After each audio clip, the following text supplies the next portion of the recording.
On 9 July 2011, South Sudan held its formal independence ceremony in Juba, the capital, an event that marked a departure for Africa. While most African countries became independent on a negotiated transfer of power from a colonial authority to a new national elite, South Sudan's independence came from the directly expressed will of its people. The journey to independence for the people of South Sudan is a saga of resilience, determination, and unwavering hope. Spanning nearly 2 centuries from 1821 to 2011, this path was marked by relentless struggles and profound hardships. The people of South Sudan had endured oppressive colonial rule only to find themselves under the grip of radical Islamic regimes in Khartoum. Despite these challenges, the indomitable spirit of South Sudan's people remained unbroken. Their relentless pursuit of freedom and self-determination culminated in the historic independence ceremony on July 9, 2011. The history of South Sudan is deeply connected with that of the Republic of Sudan.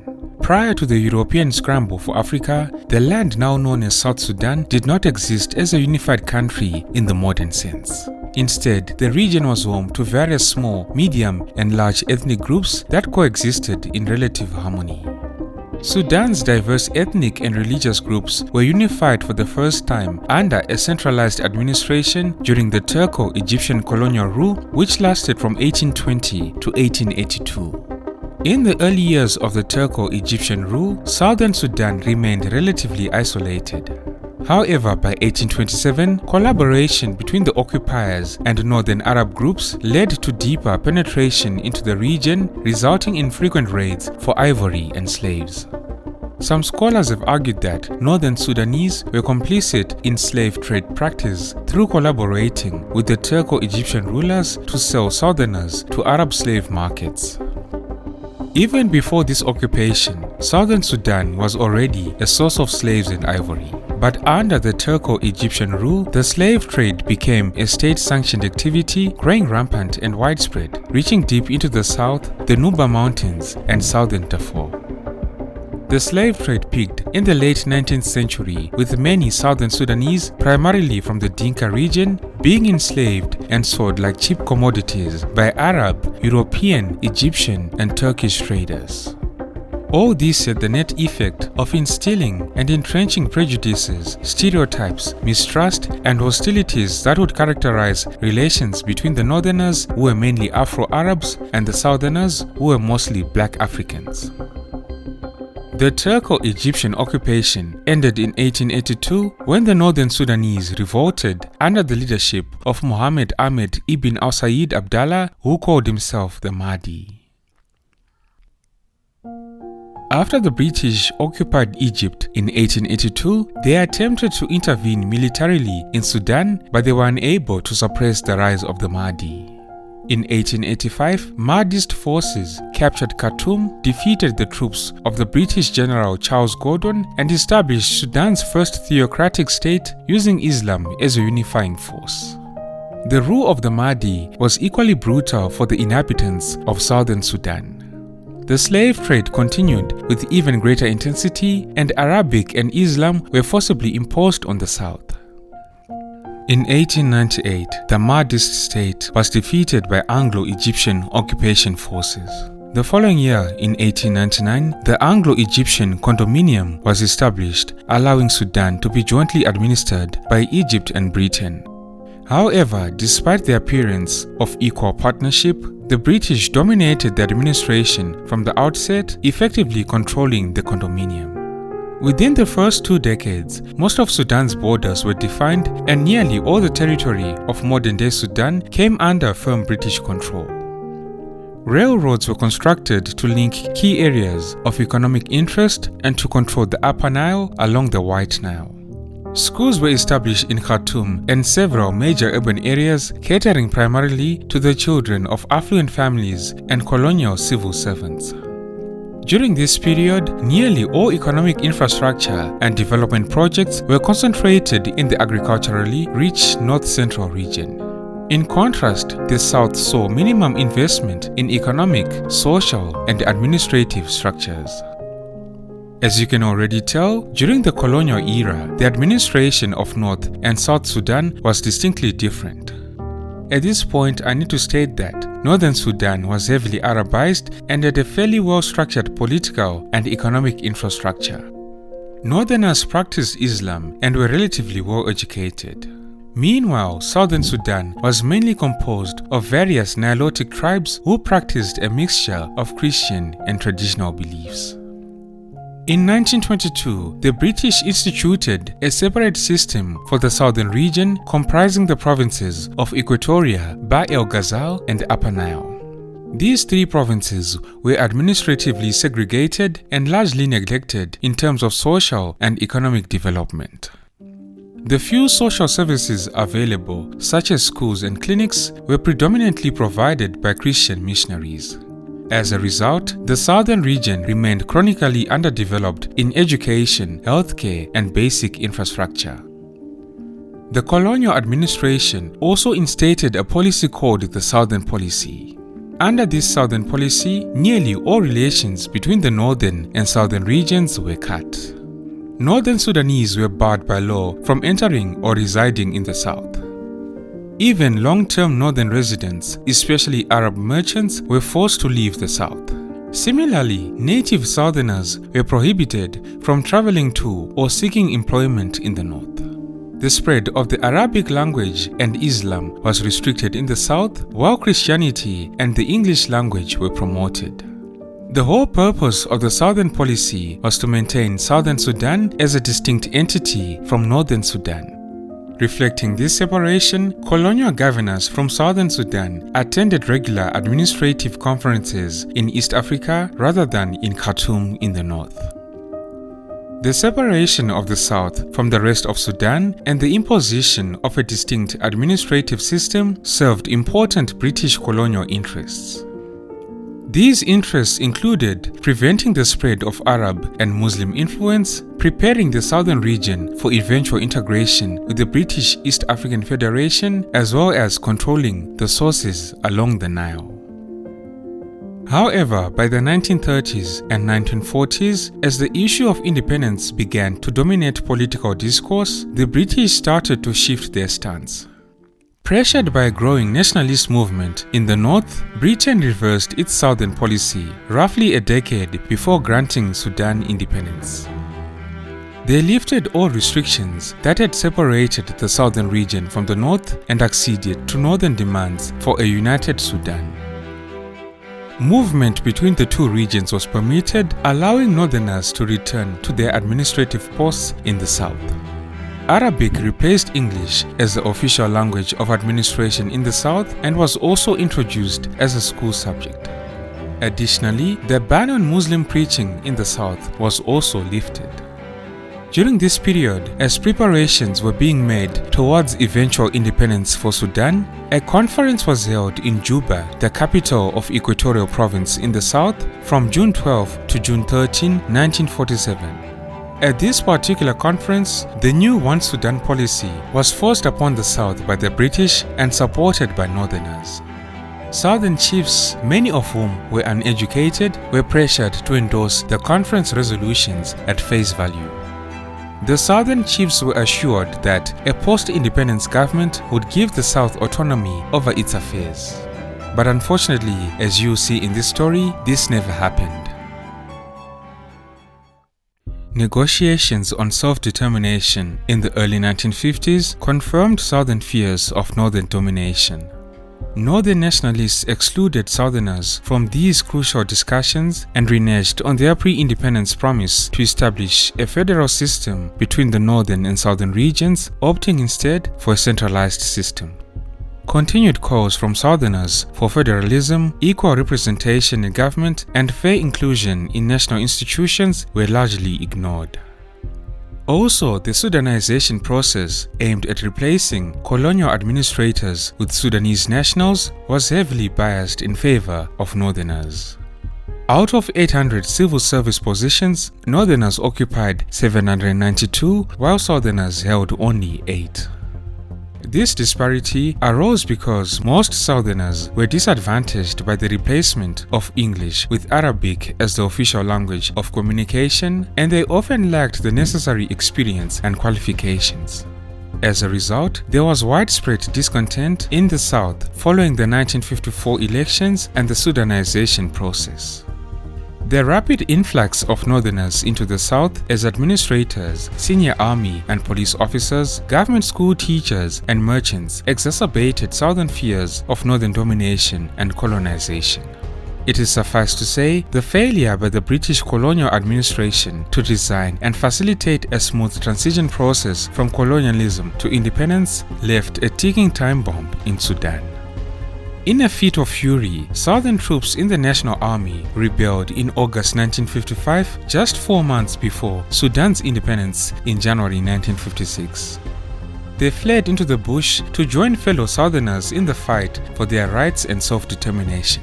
The world has gained a new nation. The Sudan, for 58 years under the joint rule of Britain and Egypt, becomes an independent republic. The Proclamation of Independence is read from the balcony of the House of Representatives in Khartoum, and the new flag is hoisted. Blue for the Nile, yellow for the desert, green for agriculture. Consequently, a united Sudan achieved independence already burdened by the weight of civil war on its young shoulders. The First Sudanese Civil War was ignited by a rebellion in Torit, Equatoria in August 1955. In this instance, rebels targeted army garrisons, administrators, and merchants whom they saw as symbols of northern domination. Northern officers, administrators, traders, and their families were hunted down and killed. In response, the authorities in Khartoum reasserted control by dispatching approximately 8,000 troops from the north.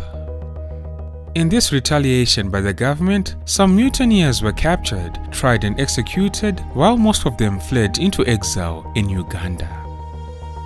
The exiled movement that had been formed by the mutineers, the Sudan African Nationalist Union (SANU), declared their goal of independence for the South. However, significant armed resistance did not begin until 1962 when SANU organized a guerrilla army known as the Anyanya. By 1969, the rebels had established foreign contacts to secure weapons and supplies.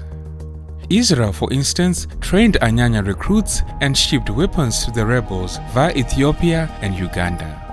The Anyanya also procured arms from Congolese rebels.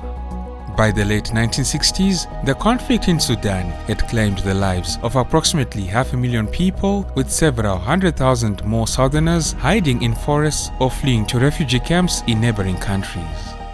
After the 1969 coup d'etat in Sudan, the Sudanese government's efforts against the rebels diminished. In 1969, a military coup in Sudan brought the Revolutionary Command Council to power, determined to eliminate religion-based political groups. The council was led by 39-year-old officer Hafani Meri, who had experience in the south and advocated for a political settlement involving regional self-government rather than military repression. But Nimeri's regime faced significant opposition from various factions intent on overthrowing him. The first challenge to his regime came from conservative forces led by Imam al-Hadi al-Mahdi, a grandson of the renowned Mahdi, Muhammad Ahmad. A second challenge to Nimeri arose in 1971 from communist dissidents within the army who staged a brief coup and imprisoned him. However, loyal troops quickly overwhelmed the dissidents and Hafani Meri regained control. Having consolidated his control, Hafani Meri sought to reach an accommodation with the South. Recognizing that ending the civil war would strengthen his political power base, he opted for a political solution to this first Sudanese civil war. In this regard, in 1972, high-level delegates from both the Sudanese government and the guerrilla forces met in Addis Ababa, Ethiopia, and after a series of negotiations, they agreed to end the conflict. The Addis Ababa Agreement linked the three southern provinces together as a separate region with its own elected assembly and executive authority. Additionally, the Anyanya guerrillas were integrated into the ranks of the Sudanese army. The new constitution of 1973 established Sudan as a secular state, guaranteeing freedom of worship for Christians, Jews, and followers of traditional religions who formed the vast majority in the south. Secular law governed civil and criminal matters for all civilians, while personal and family matters were governed by Sharia law for Muslims and customary law for rural populations in the south. The 1972 Addis Ababa Agreement represented a rare example in Africa of a negotiated end to a civil war, and Hafani Mary was rightly credited for meeting many key southern demands. Unfortunately, this peace was short-lived, and ironically, one of the main architects of his downfall was Hafani Mary himself. The 1972 peace agreement between the North and the South faced growing tensions over time. Both sides had factions that were never fully reconciled with the compromises made in the 1972 agreement. Southerners were particularly discontented with the central government's continued control over economic planning in the South and the inadequate funds allocated for Southern development. The discovery of oil deposits in the South in 1978 also became a significant point of contention. Following the US-based Chevron Corporation's discovery of vast oil reserves in the Bentiu district in 1978, Southern Kordofan and Upper Nile in 1979, and the Unity oil fields in 1980, the Southern Regional Government advocated for an oil refinery to be built in the south close to the oil fields. However, like much of the political elite of Northern Sudan, Hafani Mary had no intention of sharing the oil revenue with the South. Control of oil resources became a critical issue in the struggle between the North and the South. The South grew increasingly convinced that the central government intended to exploit the newly discovered oil reserves for the North's benefit, leaving the South with minimal gains. Also during this time, further disputes arose due to Hafani Mary's persistent interference in southern politics. This interference, combined with Nimeri's growing alliance with Islamic factions, deepened the distrust in the south. In an effort to broaden his support base in the north, Hafani Mary incorporated two prominent Islamic politicians into his government in 1977. In this regard, he included Sadiq al-Mahdi, the great-grandson of the 19th century Mahdi. Hafani Mary also brought in Sadiq's brother-in-law, Hassan al-Turabi, the leader of the Muslim Brotherhood and founder of the militant National Islamic Front, the NIF, whom Hafani Mary had previously imprisoned. After being appointed as Sudan's Attorney General, Hassan al-Turabi applied consistent pressure for the Islamic reform of the legal system. Turabi also led efforts to redraw the northern borders to include the South's oil fields as well as the agriculturally productive areas of Upper Nile province. This move violated the Addis Ababa Agreement, which recognized the southern boundaries established during colonial rule. By 1983, Hafani Mary had abandoned the careful balance he once sought and declared an Islamic revolution in Sudan. Nimeri decreed that Sudan would become an Islamic republic governed by Islamic law, and also that traditional Islamic punishments such as amputation for theft, flogging for alcohol consumption, and death for apostasy were to be enforced nationwide, including in the south. In a similarly arbitrary fashion, Hafani Mary dissolved the Southern Regional Government and divided the South into three smaller regions corresponding to the old provinces that had governed the South before 1972. This decree not only broke the Addis Ababa Agreement, but also proclaimed that henceforth Arabic would be the exclusive official language of the whole country. Several Southerners opposed to subdivision were incarcerated or threatened with their lives. Also in pursuit to transform Sudan into the breadbasket of the Middle East, the Sudanese government expanded large-scale mechanized farming into the southern region. This expansion, particularly around the Upper Nile and southern Kordofan provinces, resulted in the expropriation of farming and grazing lands from indigenous farmers and native pastoralists. This appropriation of the land led to significant resentment and hostility in the south. Now, the issues pertaining to oil, the imposition of Sharia law across Sudan, the appropriation of farming land in the south by the central government, as well as a string of several other issues would result in the Second Sudanese Civil War. In May 1983, a battalion of southern troops in the Sudanese army stationed in Bo and led by Major Kerubino Kwanyin Bo rebelled against orders to be redeployed to the north. This mutiny would mark the beginning of organized armed resistance against the central government. In the following month of June, Colonel John Garang de Mabio was tasked by the Sudanese government to travel south and persuade his colleagues to abandon the rebellion. However, John Garang ended up joining them instead. The mutiny by the southern forces quickly spread, with other southern units joining the rebellion, leading to the formation of the Sudan People's Liberation Army, the SPLA, and its political wing, the Sudan People's Liberation Movement, the SPLM, both under the leadership of Colonel John Garang. Born into the Dinka ethnic group, John Garang was educated in Tanzania and graduated from Grinnell College in Iowa in 1969. He returned to Sudan, joined the Sudanese army, but left the following year to join the Anyanya in the south. In 1972, following the Addis Ababa Agreement, rebel fighters including John Garang were integrated into the Sudanese army. Here in the army, Garang was promoted to colonel and received training at Fort Benning in Georgia in the United States. Now, in 1983, after the mutiny, John Garang de Mabio became the chairman and commander-in-chief of the SPLA and the SPLM, with Kerubino Kwanyin Bo stepping down and nominating him. The organization's primary objective, as outlined in its manifesto, was to prevent Sudan from inevitable disintegration by providing a correct solution to the nationality and religious questions within the context of a united Sudan, as well as establish a new cultural order within a new Sudan. In Sudan, the early 1980s saw severe drought and famine, particularly in the western regions. The government's inadequate response to the crisis further fueled public anger and discontent within the country.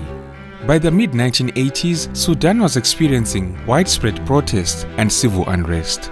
Amidst the growing turmoil, Hafani Meri left Sudan for a state visit to the United States in early April 1985, and during his absence, on April 6, 1985, the military, led by Defense Minister Abdelrahman Swar al-Dahab, staged a coup d'etat.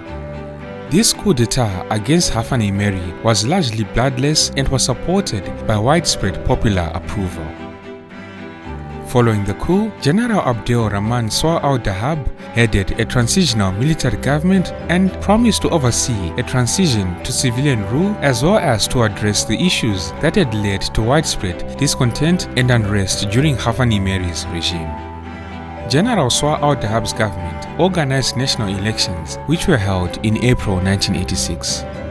Following these elections, a civilian government was established and Sadiq al-Mahdi, the leader of the Umma Party, became the Prime Minister of Sudan. Meanwhile, by 1989, the war in the south had turned decisively against the government in Khartoum, and SPLA guerrillas roamed freely across much of southern Sudan. Under pressure from the army and facing severe financial difficulties, Prime Minister Sadiq al-Mahdi entered into negotiations with the SPLM, agreeing to suspend the implementation of Islamic law as part of a peace initiative. However, the concessions Sadiq al-Mahdi was willing to make were too much for Islamic militants, and just before Sadiq al-Mahdi was set to meet with the SPLM leader John Garang in Addis Ababa, a group of militant officers backed by the National Islamic Front staged a preemptive coup d'etat. This coup was led by Lieutenant General Omar al-Bashir and his National Islamic Front. Omar al-Bashir was backed by Hassan al-Turabi and the Muslim Brotherhood, and he assumed office on 30 June 1989. Unfortunately, this coup d'etat by Omar al-Bashir and the NIF not only derailed peace negotiations with the SPLM, but also placed Sudan under the control of Islamic militants intent on enforcing their version of Islamic rule. The Sudanese constitution was suspended, parliament was dissolved, political parties and trade unions were banned, and newspapers were shut down.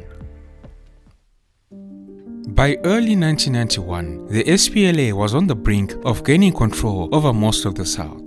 However, the collapse of the Derg regime in Ethiopia in May of that year deprived the SPLA of its bases, supply and support, leaving it vulnerable to a flanking attack through Ethiopia by the Sudanese army.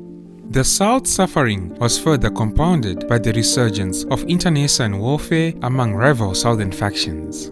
In this regard, in August 1991, the Nuer guerrilla commander Riek Machar attempted to wrest control of the SPLM-SPLA from Colonel John Garang, who had led the movement since 1983 in what was alleged to be a dictatorial manner. Machar became increasingly disillusioned with the leadership of John Garang. John Garang was a vocal opponent of the northern-based central government's policies and actions in the south. However, Garang's goal was not southern independence, but rather a united secular Sudan where the south, along with other marginalized areas, would have equal opportunities for development and prosperity. But this stance contrasted with that of other SPLA leaders such as Riek Machar, who supported the idea of a completely independent southern Sudan.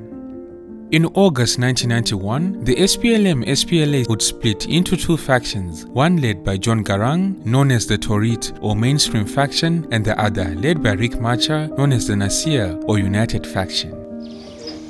Well, it's any war is a disaster, including our own, including the Second World War, including the First. All wars are disasters.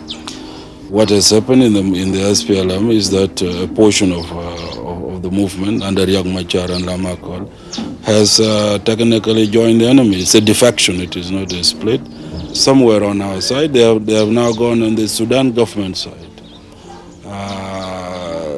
Some do defect from the Sudan government side to come to our side. That is the meaning of a civil war. As the rebel army split along ethnic lines, Riek Machar was accused of carrying out a brutal massacre in the Dinka-dominated town of Bor in 1991 in what has been described as one of the worst atrocities of the war. Taking advantage of the split in the south, the central government in Khartoum struck a deal with Riek Machar, providing him with weapons to combat John Garang and steering clear of combat in areas that were under Riek Machar's control. Yeah, I cannot deny it can be true because Riek has no objective. His objective is to destroy SPLA, is to fight us. He's not fighting the Sudanese government. So now his target is here. After assuming power, Sudan's new leader, Omar al-Bashir, led the Revolutionary Command Council for National Salvation in governing the country. However, the RCC primarily served as a vehicle for the National Islamic Front, an Islamist political party with a fundamentalist agenda. Omar al-Bashir and his colleagues ruthlessly imprisoned hundreds of political opponents and vigorously pursued the war in the south, though their efforts were constrained by the deteriorating national economy. Unable to defeat the SPLA on the battlefield, the government armed and deployed an Arab militia against their traditional African rivals, mainly the Dinka. Additionally, they consistently ignored pleas for food aid and obstructed the efforts of Western humanitarian relief agencies who were trying to provide assistance. Caught between the two armies, plundered by Arab militias, and ravaged by persistent drought, countless Africans fled to northern towns and cities or sought refuge in Ethiopia. Meanwhile, the civil war continued unabated. The deaths of some rival faction leaders and ceasefire agreements between John Garang and Riek Machar would reduce much of the infighting, and numerous ceasefires, agreements, and peace discussions also took place during this decade and into the early 21st century. Although these efforts did not yield immediate success, some of the later agreements laid the groundwork for the eventual peace solution in 2005. The toll of the Second Sudanese Civil War was devastating. More than 2 million people had been killed and around 4 to 5.5 million had been displaced since the war resumed in 1983. Spanning 22 years, it became the longest civil war in African history. With efforts from external actors, Riek Machar eventually rejoined John Garang's SPLM-SPLA. This reunification strengthened the movement's position and shifted the focus towards a more comprehensive peace process. Sudan's civil war finally came to an end on January 9, 2005, when the SPLA, SPLM, and the government of Sudan signed the Comprehensive Peace Agreement, the CPA, mediated by the Intergovernmental Authority on Development. The CPA built upon several previous negotiations and agreements that had been signed in Machakos and Naivasha, Kenya, and it provided for a new national constitution and outlined measures for power sharing, wealth distribution, and security throughout the country. The distribution of seats in the Central Parliament was successfully negotiated even for the three areas disputed between the North and South. In the CPA, state offices were allocated between the signatories and an agreement was reached on sharing oil revenues. The CPA also established a separate administration for Southern Sudan and stipulated that a referendum on independence for the region would be held in 6 years. Another significant provision was that Sharia law would apply only to Muslims even in the north. Following the signing of the CPA, John Garang de Mabio was appointed as the first Vice President of Sudan as well as President of the Southern Sudan government. Tragically, John Garang de Mabio died in a helicopter crash on July 30, 2005, just 21 days after assuming office. His death led to Salva Kiir Mayardit taking over the presidency. In April 2010, Salva Kiir was re-elected president of Southern Sudan with an overwhelming 93% of the vote. The following year, in 2011, the people of Southern Sudan voted on secession from Sudan, with nationals casting their ballots from around the world. According to the South Sudan Referendum Commission, 3.9 million people registered to vote, including those residing in other countries, and an estimated 3.8 million participated in the referendum. 98.8% voted for secession, while just over 1% voted for unity.